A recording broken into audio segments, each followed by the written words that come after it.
जय हिंद दोस्तों। सरकार एक बिल लेकर आई जिसे बोला जा रहा है वक्फ संशोधन विधेयक 2024। इसे लेकर बहुत ज़्यादा विवाद हो रहा है। कल तुमने देखा होगा संसद में कितना ज़्यादा हंगामा हुआ।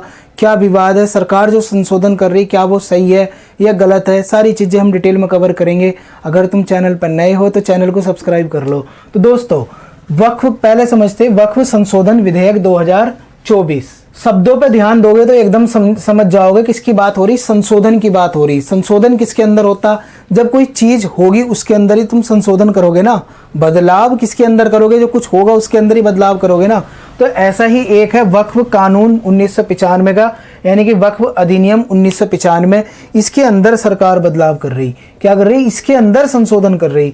तो इसे क्या बोला जा रहा है? वक्फ संशोधन विधेयक 2024 बोला जा रहा। देखो जिस दिन इस पर मोहर लग गई उस दिन क्या बन जाएगा? अधिनियम बन जाएगा। इस विधेयक से हटकर वक्फ संशोधन अधिनियम कहलाएगा वो। तुम्हें ये तो पता ही होगा ना, जब तक विधेयक पर राष्ट्रपति की मोहर नहीं लगती तो वो विधेयक रहता। लेकिन जिस दिन राष्ट्रपति का ठप्पा उस पर लग जाता वो क्या बन जाता? अधिनियम बन जाता, कानून बन जाता। तो वक्फ संशोधन विधेयक 2024 इसके बारे में बात करते हैं। पहले ये समझ लो वक्फ किसे बोलते हैं। दरअसल इस्लाम धर्म में वक्फ उसे किसे बोला जाता है ये जानना तुम्हारे लिए ज़रूरी है। सिंपल सी भाषा में समझाऊंगा, एकदम समझ जाओगे। ज़्यादा दिमाग लगाने की ज़रूरत नहीं है। मान लो तुम्हारे पास, तुम क्या हो, धन्ना सेठ हो, तुम्हारे पास बहुत ज़्यादा पैसा है। 4-5 जो घर है तुम्हारे दिल्ली में पड़े हुए हैं, 2-3 तुम्हारे बम्बई में पड़े हुए हैं। तुमने सोचा यार क्यों ना धर्म काम के लिए एक घर में क्या कर दूँ? दान कर दूँ।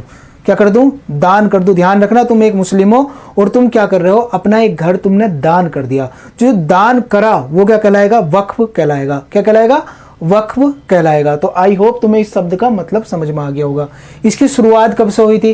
तो पैगंबर मोहम्मद साहब के टाइम से इसकी शुरुआत मानी जाती है। उस समय पे क्या हुआ था? पैगंबर मोहम्मद साहब को किसी ने क्या करा था? 600 पेड़ों का खजूर का जो बाग था वो उन्हें दान में दिया गया था, यानी कि वक्फ में मिला था। और उसका इस्तेमाल उन्होंने किस में करा था? जो मदीने के जो गरीब लोग थे उनके कल्याण के लिए उनके द्वारा इसका इस्तेमाल करा गया था। बहुत ही अच्छी चीज़ थी, कोई दिक्कत नहीं है। तो वक्फ का इस्तेमाल, वक्फ किसे बोलते हैं? एक तरीके तुम क्या समझ लो? दान समझ लो कि जो संपत्ति तुमने दान कर दी वो क्या कहलाई? वक्फ कहलाई। तो अब देखो इस वक्फ के साथ क्या होता? कुछ शर्तें भी जुड़ी हुई है। मान लो तुमने एक बार अपनी संपत्ति दान कर दी, यानी कि एक बार दे दी तो दोबारा तुम्हें नहीं मिलने वाली। और उस संपत्ति का कोई मालिक भी नहीं होने का, कोई मालिक नहीं होगा। ये माना जाता है जो संपत्ति तुमने दान कर दी वो किसकी हो गई? अल्लाह की हो गई। इसका गार्जियन तो हो सकता है, जैसे बोर्ड बनाए गए, वक्फ बोर्ड है ना, सुन्नी सिया बोर्ड है, ये क्या हो सकते हैं? इसके गार्जियन तो हो सकते हैं, लेकिन इसका कोई मालिक नहीं हो सकता। ये तुम याद रखना। तो वक्फ संपत्ति का कोई मालिक नहीं होता, अल्लाह की हो जाती, ये माना जाता। अब ये समझ लो ये जो वक्फ संपत्ति है हमारे देश में बहुत ज़्यादा है। मैं अगर तुम्हारे इसके बारे में बताऊं तो लगभग 9.5 लाख एकड़ जमीन अभी वक्फ के पास है, यानी कि वक्फ है, यानी कि एक तरीके से जो दान करी गई है वो कितनी है? 9.5 लाख एकड़ के आसपास जमीन है। और दोस्तों ये जो वक्फ है इसकी देख रेख कौन करता? मैंने कहा मालिक तो इसका कोई होता नहीं। तो इसकी देख रेख करने के लिए बोर्ड बनाया गया था जिसे बोलते हैं हम सेंट्रल वक्फ बोर्ड। तो सेंट्रल वक्फ बोर्ड केंद्रीय स्तर पर एक बोर्ड है, लेकिन राज्यों में भी अलग अलग बोर्ड होते हैं। जैसे सिया वक्फ बोर्ड है और सुन्नी वक्फ बोर्ड है, यानी कि जो दान में जमीन मिली हुई है उसकी देखरेख कौन करते हैं? राज्यों में सिया वक्फ बोर्ड और सुन्नी वक्फ बोर्ड करते हैं। ये टोटल हमारे देश में 32 है ऐसे बोर्ड। और दोस्तों इसके बारे में मैं अभी तुम्हें बता दूं, ये इनके पास ये जो इनकी संपत्ति है लगभग कितनी, मैंने बताया ना, 9.5 लाख एकड़ जमीन है, जिसकी जो अगर मैं कीमत तुमसे बताऊं तो कितनी होगी? लगभग 1.2 लाख करोड़ रुपए की इनके पास संपत्ति है। और दोस्तों जो वक्फ बोर्ड है ना, ये इनके पास इतनी ज़्यादा ज़मीन है। हमारे देश में अगर क्रम से देखो तो सबसे ज़्यादा जो संपत्ति है यानी कि ज़मीन है वो किसके पास है? रेलवे के पास है। तो ऐसे ही तीसरे नंबर पर आते हैं। कितने नंबर पे? वक्फ बोर्ड तीसरे नंबर पर आता है, जिसके पास तीसरे नंबर सबसे ज़्यादा क्या है? संपत्ति है। तो आई होप तुम अंडरस्टैंड कर गए होंगे। और दोस्तों थोड़ा सा ये बोर्ड ऐसी हो रहा है क्योंकि मैंने तीसरी बार वीडियो बना रहा हूँ, क्योंकि 2 बार तो आवाज़ ही नहीं आई। अब तीसरी बार बना रहा हूँ तो इस वजह से बार बार ये लिखा गया था, ये साफ सही से हो नहीं पाया। तो देखो हमारे देश में ये जो वक्फ अधिनियम है ये कब का है? 1995 का। देखो ये जो जितनी भी संपत्ति है इसकी देख रेख के लिए, इसके काम काज के लिए सरकार ने एक कानून बना दिया था। पहले तो बनाया 1954 में कि भाई साहब एक कानून बन गया, अब इसके हिसाब से तुम क्या करो, जो वक्फ संपत्ति मिलेगी, दान में जो संपत्ति मिलेगी उसकी देख रेख करो।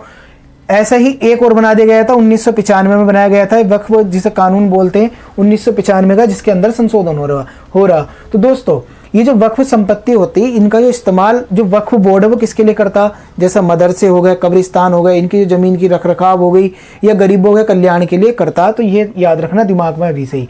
अब देखो विवाद क्या है, विवाद से पहले और भी कुछ तुम समझ लो। अभी वक्फ बोर्ड क्यों विवादों में रहता कभी कभी, दरअसल अगर मान लो तुम्हारी उम्र अभी 40 साल है, तुमने क्या करा 20 साल की उम्र से कमाना शुरू कर दिया, अपना एक एक रुपए जोड़कर तुमने पैसा इकट्ठा करा और तुमने एक घर ले लिया बढ़िया सा। कल के दिन को वक्फ बोर्ड ये बोलता है कि ये तो मेरी संपत्ति है, तो दिक्कत में आ जाओगे नहीं आ जाओगे, तो तुम क्या करोगे, ऐसा कैसे बोल रहे हो, वो कहेगा आ जाओ ट्रिब्यूनल में। अगर दान की गई संपत्ति को लेकर कोई विवाद होता तो एक ट्रिब्यूनल सरकार ने बना कर दिया था कि भाई साहब अगर ये इसमें कोई भी विवाद होगा तो वो ट्रिब्यूनल के पास जाएगा और उस ट्रिब्यूनल में उसका निपटारा होगा। तो तुम कहाँ जाओगे, ट्रिब्यूनल में जाओगे कि यार ये मेरी संपत्ति थी, मैंने अपनी खरीदी, वक्फ बोर्ड क्या बोल रहा है ये मेरी है। तो वहां जाकर तुम्हें मतलब वक्फ बोर्ड ये साबित नहीं करेगा कि वो उसकी संपत्ति कैसे, तुम्हें साबित करना पड़ेगा। तुमने खरीदी, तुम्हारे पास बहनामा सब कुछ है, तुम्हें वहां जाकर साबित करना पड़ेगा ट्रिब्यूनल में कि वो तुम्हारी संपत्ति है, वक्फ बोर्ड की नहीं है। अगर वो वक्फ बोर्ड की साबित हो गई तो तुम्हारे हाथ से तो गई। अगर देखो ट्रिब्यूनल ने क्या बोला कि ये मतलब हम तुम्हारी बात से सहमत नहीं है, ये जो संपत्ति है वक्फ बोर्ड की है, तो तुम इसके बाद क्या होगा, हाई कोर्ट जाओगे। लेकिन हाई कोर्ट जाने का जो इसके बाद प्रोसेस है वो बहुत ही ज़्यादा खतरनाक है, कमर टूट जाती है आम आदमी की। मेरे और तुम्हारे जैसे जो लोग हैं वाकई में हाई कोर्ट ना जा पाएंगे, क्योंकि बहुत तगड़ा प्रोसेस था 1995 के अधिनियम के तहत। अब ऐसा ही एक मामला देखने को मिला कहाँ, तमिलनाडु में। वहां पर वक्फ बोर्ड ने थोड़ी सी अपनी मनमर्जी चलाई। क्या था, एक पूरा गांव था, उसे बोल दिया वक्फ बोर्ड ने कि ये पूरे की पूरी जो ये गांव है, ये पूरा संपत्ति है, ये मेरी है। इवन ये बोल दिया उसके अंदर, उस गांव के अंदर एक मंदिर भी था, उस मंदिर को भी बोल दिया कि ये मेरी संपत्ति है। तो इस तरीके की जो तानाशाही है, इस चीज को रोकने के लिए सरकार क्या कर रही, कानून ला रही। देखो ये नहीं कि जो वक्फ बोर्ड है केवल हिंदुओं की जमीन के लिए कर सकता, ऐसा मुस्लिमों की जो जमीन है उसके लिए भी कर सकता, क्योंकि इसे इतनी क्या दी गई थी, पावर दी गई। तो इसकी थोड़ी सी पावर सरकार क्या कर रही, कम करना चाह रही। अब क्या होगा, इसकी एक धारा 40 है, जो मैंने बताया ना संपत्ति का निर्णय कि कोई भी संपत्ति अपनी बना लेती, तो इस चीज को खत्म कर रही सरकार। जैसा अभी तक इस धारा 40 को खत्म करने के लिए या इसका प्रभाव खत्म करने के लिए सरकार ने क्या बोला कि मान लो कल के दिन को अगर मामला ट्रिब्यूनल में जाता, तुमने संपत्ति ली कोई, उस पर वक्फ बोर्ड ने कोई अपना दावा पेश कर दिया, तो मामला कहाँ जाएगा, ट्रिब्यूनल में। ट्रिब्यूनल के बाद तुम कहाँ जा सकते हो, हाई कोर्ट जा सकते हो, सुप्रीम कोर्ट जा सकते हो। तो इस वक्फ संशोधन विधेयक 2024 के तहत सरकार ऐसे प्रावधान कर रही कि अगर तुमने कोई संपत्ति ली है और वो दावा कर रहा है उस पर, ट्रिब्यूनल में तुम उससे सहमत नहीं हो, तो ये प्रोसेस था ना बहुत ही हार्ड, इसे हटाकर सिंपल सा प्रोसेस कर रही कि हाई कोर्ट जाओ, हाई कोर्ट के बाद सुप्रीम कोर्ट भी तुम जा सकते हो। तो ये प्रोसेस सरकार इसमें जोड़ रही। और दोस्तों अभी वक्फ संशोधन विधेयक कहाँ पर पहुंचा, इसके बारे में भी जान लो। अभी कहाँ पहुंच गया, जेपीसी के पास पहुंच गया। कल लोकसभा में प्रस्तुत हुआ, उसके बाद जेपीसी मतलब ज्वाइंट पार्लियामेंट्री कमेटी जिसे बोलते हैं, संयुक्त संसदीय समिति, वहां पर पहुंच गया, जिसके अंदर विपक्ष और विपक्ष दोनों के सदस्य होते हैं। और वे क्या करेंगे, इस पर डिसीजन लेंगे कि इसका यो प्रावधान सही है या गलत है। इस विधेयक के जो जो गलत चीज होगी वो हटाने की प्रस्तुत मतलब पेशकश करेंगे, जो अच्छी चीज होगी उसे जोड़ने की बात करेंगे। तो जेपीसी के पास पहुंच गए, ये तुम याद रखना।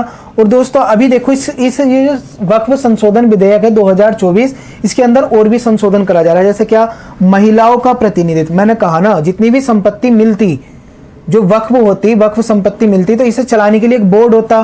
तो उस बोर्ड के अंदर क्या होता, वक्फ बोर्ड के अंदर कोई भी महिला नहीं होती। यार महिलाओं को ऐसा नहीं देखा जाना चाहिए, चांद पर पहुंच गई महिलाएं। ये देख ले, ऐसा कोई खेल नहीं है जहां पर महिलाएं अपना मतलब लोहा ना मनवा रही हो। बहुत सारे एग्जाम्पल दे दूंगा, किरण बेदी को देख लो तुम, ऐसे एग्जाम्पल तुम्हें बहुत सारे मिल जाएंगे जहां पर तुम कहोगे वाकई में महिलाएं पीछे तो है नहीं। लेकिन समाज का एक तबका ऐसा भी अभी भी महिलाओं को दोयम दर्जे से देखता, मतलब उन्हें आगे बढ़ने नहीं देता। बस ये है कि पर्दे में रहो, घर में रहो, घर का काम करते रहो। और ये नहीं मैं केवल मुसलमानों की बात कर रहा हूँ या इस्लाम धर्म की बात कर रहा हूँ, हर धर्म में ऐसे तुम्हें बहुत सारे लोग मिल जाएंगे अभी भी देखने को, ये हर जगह होते हैं ऐसे लोग। तो महिलाओं का प्रतिनिधित्व की बात कर रही सरकार, क्या कह रही है, अगर ये विधेयक पास हो गया, राष्ट्रपति की मोहर लग गई, तो जो वक्फ बोर्ड होगा इसके अंदर महिलाओं की जो महिला होंगी वो भी होंगी। पहले केवल और केवल पुरुष थे इसके अंदर। एक चीज यहाँ पर थोड़ा सा अजीब लगा मुझे भी कि गैर मुस्लिमों की नियुक्ति। जो वक्फ बोर्ड है वो क्या है, दान करी गई संपत्ति है, धर्म से संबंधित हो गई। तो अगर धर्म का कोई मामला है तो किसी दूसरे धर्म वाले को इसमें नहीं जोड़ा जाना चाहिए। सरकार क्या कहती है कि जो वक्फ बोर्ड है इसमें केवल मुस्लिम सदस्य होते हैं, तो अब क्या करेगी कि गैर मुस्लिमों की नियुक्ति भी इसमें करेगी, 2 सदस्यों की जो गैर मुस्लिम होंगे। ये थोड़ा सा मुझे भी गलत लगा यार, ये चीज़ें नहीं होनी चाहिए। जो धर्म की चीज़ है, अच्छी चीज़ कर रहे हो ना तुम, महिलाओं का प्रतिनिधित्व बढ़ा रहे हो, सही हो। ट्रिब्यूनल से तुमने हाई कोर्ट सुप्रीम कोर्ट में जाने का कर रहे हो, बहुत सही है, अच्छा होना भी चाहिए। लेकिन गैर मुस्लिमों का नहीं होना चाहिए, क्योंकि ये धर्म का मामला और धर्म के मामले बहुत ही ज़्यादा संवेदनशील होते हैं। खैर मैं तो अपनी राय दे सकता हूँ। देखो सरकार क्या करती, कलेक्टर मध्यस्थ की भूमिका निभाएगा। अगर कल के दिन को सर ये क्या बोलते हैं वक्फ बोर्ड वाले कि ये तुम्हारी संपत्ति नहीं है, ये मेरी संपत्ति है, तो कलेक्टर है, कलेक्टर यानी कि डीएम के पास जाओ, वो तुम्हारा क्या करेगा, निपटारा करेगा। ये इसके अंदर प्रावधान जोड़े गए। और एक चीज़ और इसमें जोड़ी जा रही है, जैसे अभी क्या है, पहले क्या होता था, मान लो कि तुमने अपनी संपत्ति दान कर दी, वक्फ कर दी यानी कि दान कर दी, तो अब वो किसकी होगी, वक्फ बोर्ड की होगी। इसके लिए कोई कागज पत्तर कुछ नहीं लगता है। सरकार क्या कर रही कि ऐसी अगर तुम किसी को वक्फ देना चाहते हो यानी कि अपनी संपत्ति दान करना चाहते हो तो उसका कागजात होना चाहिए। ऐसा नहीं कि तुमने दान कर दी मुंह बोल के और फिर बाद में भूल गए, ऐसा नहीं होना चाहिए। उसका एक जैसा बैनामा टाइप का होता है ना, इस तरीके का होना चाहिए।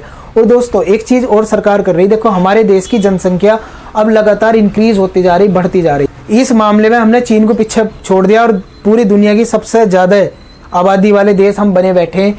अब ऐसे अगर आबादी बढ़ रही तो ज़मीन की ज़रूरत तो पड़ेगी, देखो, क्योंकि यहाँ पे जो ज़मीन है वो सीमित है। ऐसा नहीं कि तुम मतलब ज़मीन बढ़ती जा रही, जैसा आबादी बढ़ रही ज़मीन ही बढ़ रही, ऐसा तो नहीं है। तो सरकार ने ये बोला अगर तुम कोई भी ज़मीन दान कर रहे हो तो पहले सरकार देखेगी कि वो सही है या गलत है। अगर उसका इस्तेमाल आबादी के लिए हो सकता है तो सरकार हो सकता है रोक लगा दे, और अगर नहीं हो सकता तो तुम दान कर दो, कोई दिक्कत नहीं है। तो दोस्तों ये था वक्फ संशोधन विधेयक। तुम्हें कैसा लगा, पसंद आया तो लाइक करना। मिलते हैं फिर नेक्स्ट लेक्चर में, तब तक के लिए थैंक्स अ लॉट, जय हिंद।